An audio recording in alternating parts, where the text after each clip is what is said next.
ಕಾಂಗ್ರೆಸ್ ಕ್ಯಾಂಪ್ನಲ್ಲಿ ಕ್ಷಣ ಕ್ಷಣಕ್ಕೂ ಕೂಡ ಸಿಎಂ ಕುರ್ಚಿ ಕಿಚ್ಚು ತೀವ್ರಗೊಳ್ತಾ ಇದೆ. ಪರೋಕ್ಷವಾಗಿ ಸಿದ್ದರಾಮಯ್ಯ ಪರವಾಗಿ ಶಾಸಕ ಕೆಎಸ್ ಬಸವಂತಪ್ಪ ಬ್ಯಾಟಿಂಗ್ ಮಾಡಿದ್ದಾರೆ. ಸಿಎಂ ಸಿದ್ದರಾಮಯ್ಯ ಅವರ ಶಕ್ತಿಯನ್ನ ನಾವೆಲ್ಲರೂ ಕೂಡ ನೋಡಿದ್ದೀವಿ.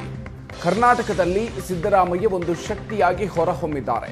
ಸಿದ್ದರಾಮಯ್ಯ ಮಾತ್ರ ಒಂದು ಶಕ್ತಿಯಾಗಿ ಇರ್ತಾರೆ ಅನ್ನೋ ವಿಶ್ವಾಸ ಇದೆ. ಸಿಎಂ ಸಿದ್ದರಾಮಯ್ಯ ಪರವಾಗಿ ಕಾಂಗ್ರೆಸ್ ಶಾಸಕ ಕೆಎಸ್ ಬಸವಂತಪ್ಪ ಹೇಳಿಕೆಯನ್ನು ಕೊಟ್ಟಿದ್ದಾರೆ. ಹೈಕಮಾಂಡ್ ಸೂಚನೆ ಮೇರೆಗೆ ಸಿದ್ದರಾಮಯ್ಯ ಸಿಎಂ ಆಗಿರೋದು.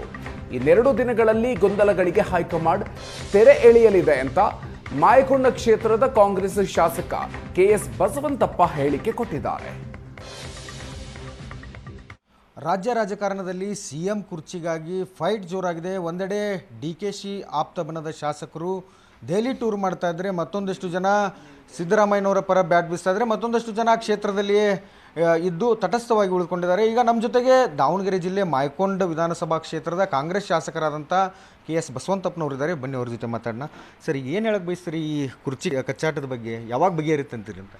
ಏನು ಕಚ್ಚಾಟ ಅನ್ನೋ ಪ್ರಶ್ನೆ ಇಲ್ಲ. ಎಲ್ಲರೂ ಅವ್ರವ್ರ ಕೆಲಸ ಕಾರ್ಯಗಳನ್ನು ಮಾಡ್ತಾಯಿದ್ದಾರೆ. ಇಲ್ಲಿ ಕಚ್ಚಾಟ ಅನ್ನೋ ಪ್ರಶ್ನೆ ಸ್ವಲ್ಪ ವ್ಯತ್ಯಾಸಗಳು ಅಷ್ಟು ಬಿಟ್ರೆ, ಅದು ಬಿಟ್ಟರೆ ನಾವು ಅದು ಆ ಸಮಸ್ಯೆ ಬಿಟ್ಟರೆ ಬೇರೆ ಯಾವ ಸಮಸ್ಯೆನೇ ಇಲ್ಲ. ಅದನ್ನು ನಮ್ಮ ಹೈಕಮಾಂಡ್ನವ್ರು ಈಗಾಗಲೇ ಅದಕ್ಕೆ ಚಾಲನೆ ಕೊಟ್ಟಿದ್ದಾರೆ.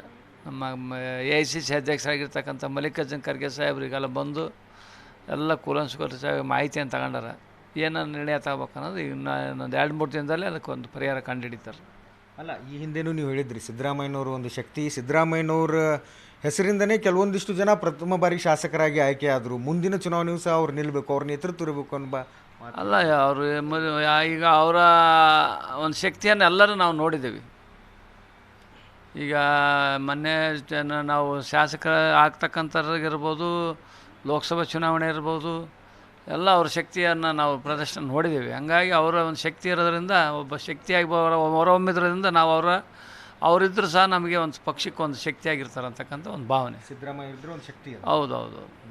ಮತ್ತೊಂದೆಡೆ ಏನು, ಈಗ ಡಿ ದೇವರಾಜ ಅರಸರವರು ಇದ್ದರು. ಅವರು 7 ವರ್ಷ 239 ದಿನಗಳ ಕಾಲ CM ಆಗಿದ್ದರು. ಈಗ ಜನವರಿ 20ಕ್ಕೆ ಆ ದಾಖಲೆಯನ್ನು ಸಿದ್ದರಾಮಯ್ಯನವರು ಮುರಿತಾರೆ. ಸೊ ಜನವರಿ 20ರವರೆಗೂ ಅವರು ಮುಂದುವರಿಲಿ ಅಂತ ಕೆಲವೊಂದಿಷ್ಟು ಜನ ಶಾಸಕರು ಮಾತಾಡ್ತಾ ಇದ್ದಾರೆ ಅಂತ. ಹೌದಾ? ಏನು ಘಟನಾವಳಿಗಳನ್ನು ಗ್ರಹಿಸ್ಕೊಂಡು ಹೇಳ್ತಕ್ಕಂಥದ್ದು ಕೆಲವರು ಅವರವರ ಇದು ಅಭಿಪ್ರಾಯಗಳು.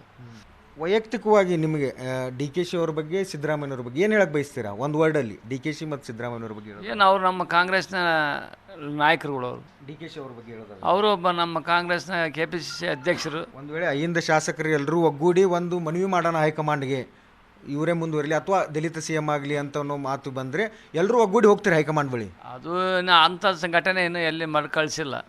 ಈಗ ಆ ಥರ ಘಟನೆ ಇನ್ನೂ ಆ ಮಟ್ಟಕ್ಕೆ ಮರುಕಳಿಸೋಂಥ ಸ್ಥಿತಿಗೆ ಹೋಗಿಲ್ಲ.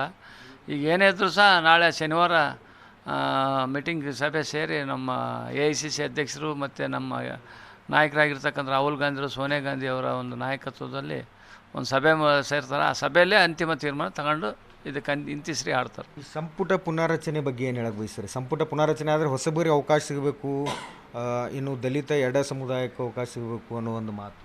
ಅದೇ ಹೊಸಬರಿಗೆ ಅವಕಾಶ ಕೊಡ್ಬೇಕಂತ ನಮ್ಮ ಕಳಕಳೆ ಮನವಿ. ನಿಮ್ಮ ಅಭಿಮಾನಿಗಳು ಹೇಳ್ತಾ ಇದ್ದಾರೆ ನಿಮಗೂ ಕೊಡಬೇಕು. ನಮ್ಮ ಅಭಿಮಾನಿಗಳು ಸಹ ನಮಗೆ ಕೊಡ್ರಿ ಅಂತಕ್ಕಂಥದ್ದು ಒಂದು ಎಡಗೈ ಸಮುದಾಯಕ್ಕೆ ಸೇರಿದವರಾಗಿರೋದ್ರಿಂದ ಅಲ್ಲಿ ಒಂದು ಹೆಚ್ಚಿನ ಪ್ರಾತಿನಿಧ್ಯ ಕೊಡ್ರಿ ಅಂತಕ್ಕಂಥದ್ದನ್ನು ಹೇಳಿದ್ದಾರೆ. ನಾವು ಸಹ ನಮ್ಮ ನಾಯಕರಲ್ಲಿ ಮನವಿ ಮಾಡ್ಕೊಳ್ತೇವೆ, ಒಂದು ಕೇಳ್ತೇವೆ ಅಷ್ಟೇ. ಕೊಡೋದು ಬಿಡೋದು ಹೈಕಮಾಂಡ್ ಬಿಟ್ಟು ವಿಚಾರ. ಕೊಡಿ ಅಂತೇಳಿ ಕೇಳ್ತೇವೆ. ಕೊಡೋದು ಬಿಡೋದು ಹೈಕಮಾಂಡ್ ಬಿಟ್ಟು ವಿಚಾರ. ಇದಿಷ್ಟು ಮಾಯಕೊಂಡ ಕ್ಷೇತ್ರದ ಶಾಸಕರಾದಂಥ ಬಸವಂತಪ್ಪನವರು ಹೇಳುವಂಥ ಮಾತು. ಕ್ಯಾಮ್ರಾಮನ್ ಕಿರಣ್ ಜೊತೆ ಮಹಾಂತೇಶ್ ಕುರ್ಬೆಟ್, ಏಷ್ಯಾನೆಟ್ ಸುವರ್ಣ ನ್ಯೂಸ್, ದಾವಣಗೆರೆ.